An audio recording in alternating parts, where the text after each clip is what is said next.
Siapa yang nggak pengen warung kita menjual dengan harga murah?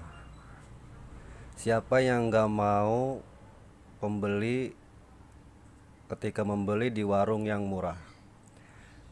Nah, bagaimanakah caranya kita bisa menjual barang-barang serba murah? Untuk itu kita harus tahu dulu di mana kita harus mencari agen atau grosiran yang termurah. Bagaimana kiat-kiatnya? Saksikan terus videonya sampai selesai. Kiat pertama atau cara kita mendapatkan grosir atau agen sembako yang murah adalah dengan melakukan survei barang atau survei harga.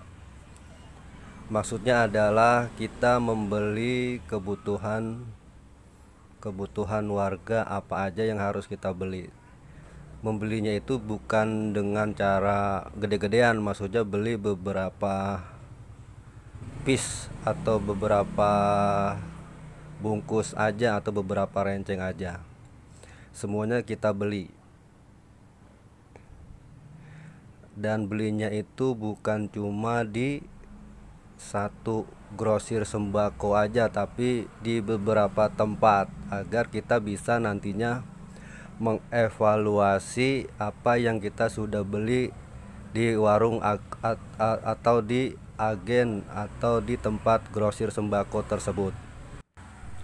Sebagai warung yang baru buka kayak saya ini, dulu waktu awal-awal buka, dalam mencari barang itu sesuai dengan kemampuan yang saya miliki, maksudnya kemampuan finansial yang saya miliki. Dulu saya itu nggak punya atau nggak beli yang namanya telur, terusnya beras, terusnya minyak. Yang saya beli itu hanya kebutuhan warga aja, kayak misalkan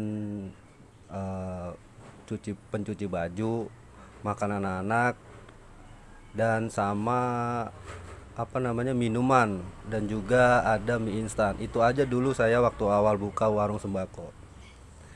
Setelah berjalan, karena mendapatkan profit lumayan, akhirnya saya langsung membelanjakan apa nih kira-kira yang mampu kita beli, yang mampu saya beli waktu awal-awal buka ya.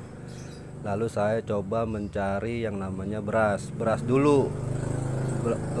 Belum ada telur atau minyak, belum ada. Beras aja dulu kita olah selama kurang lebih sebulanan, saya coba itu.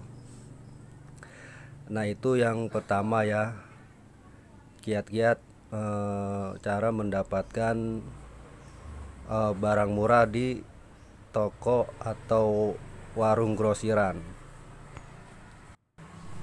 Setelah kita sering membeli atau membelanjakan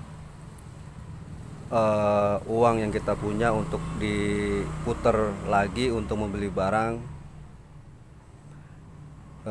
setelah kita apal gitu kan barang-barang apa aja nih yang udah kita beli, mana yang grosir, mana yang murah, grosir mana yang mahal.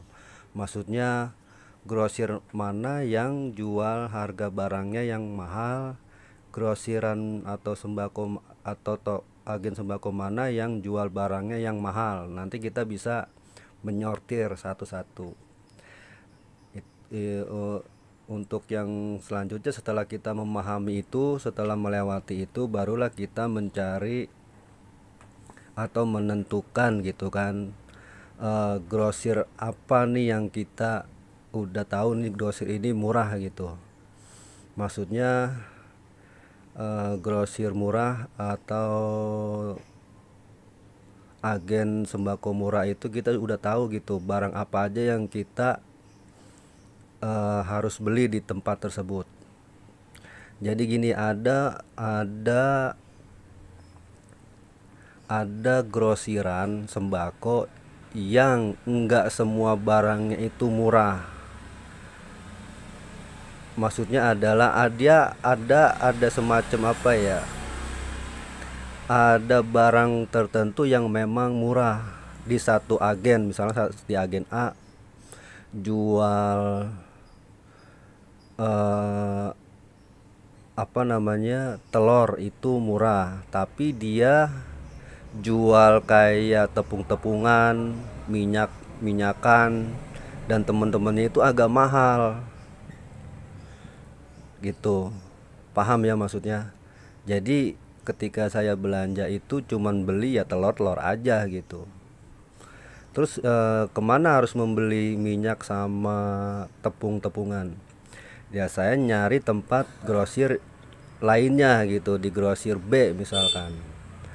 Di grosir B saya membeli tepung yang harganya miring kan, lumayan kalau misalkan satu karungnya beda 5.000 gitu kan, bahkan sampai 10.000 kan lumayan.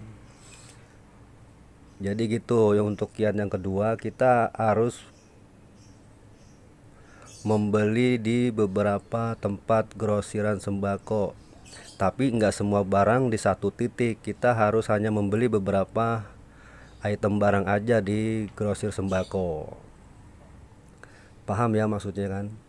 Jadi kita beli tuh nggak satu titik, maksudnya itu adalah kalau misalkan kita mau beli tepung, oh di grosir itu. Nah kalau kita membeli telur, oh di grosirannya si ini gitu. Oh kalau kita beli minyak yang murah, no di toko atau grosiran di warung, di toko ono gitu maksudnya. Itu kiat yang kedua. Yang kedua itu kita harus membeli grosiran di banyak toko dengan teknik yaitu hanya beberapa barang aja yang kita beli. Itu yang kedua.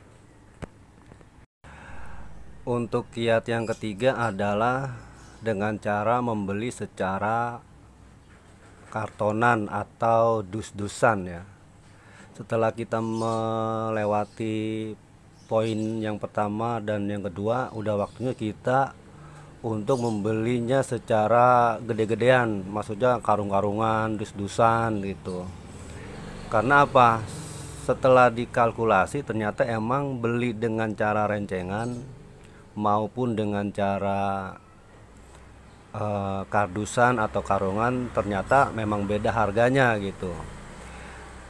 Ya kan? Jadi kita untungnya nanti ketika kita jual lagi untungnya tuh lebih gede gitu.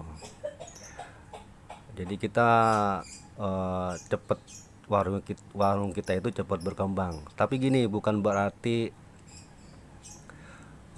beli rencengan itu nggak dapat untung, cuman emang kecil profitnya, ya kan. Nah setelah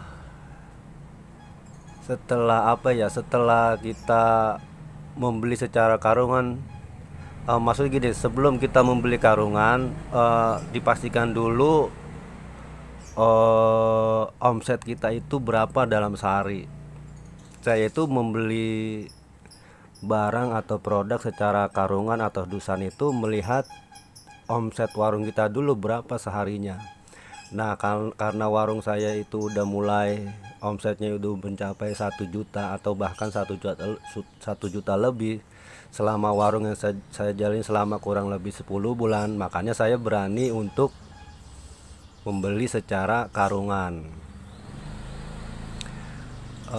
secara dusan. Jadi kita harus melihat kondisi finansial kita dulu ya, maksudnya gitu, biar kita tahu apa yang harus kita belanjakan secara karungan atau dusan ya. Itu yang berapa, yang ketiga.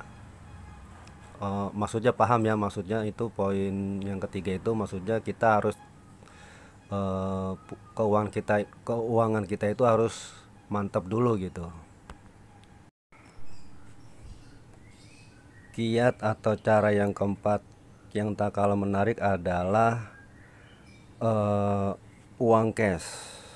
Ketika kita akan mencari atau membeli barang sembako di grosiran atau agen yang udah kita apa sih namanya, langganan kita gitu. Ternyata uang cash atau bahasa bisnisnya itu cash flow gitu ya, uang yang ada di tangan kita. Kita harus bisa membawa uang itu sesuai kebutuhan aja gitu. Maksudnya gini, ketika kita akan membeli telur, uang harus kita bawa itu berapa? Atau ketika kita mau membelanjakan jajanan anak-anak, kita harus membawa uang berapa? Jangan membawa uang itu melebihi apa yang kita catat atau yang akan barang yang kita beli. Sebab bisa bisa over ya bahasanya, bisa over belanja. Maksudnya kita harusnya belanjanya sesuai catatan, nggak tahunya belanja yang pengen ini pengen itu, akhirnya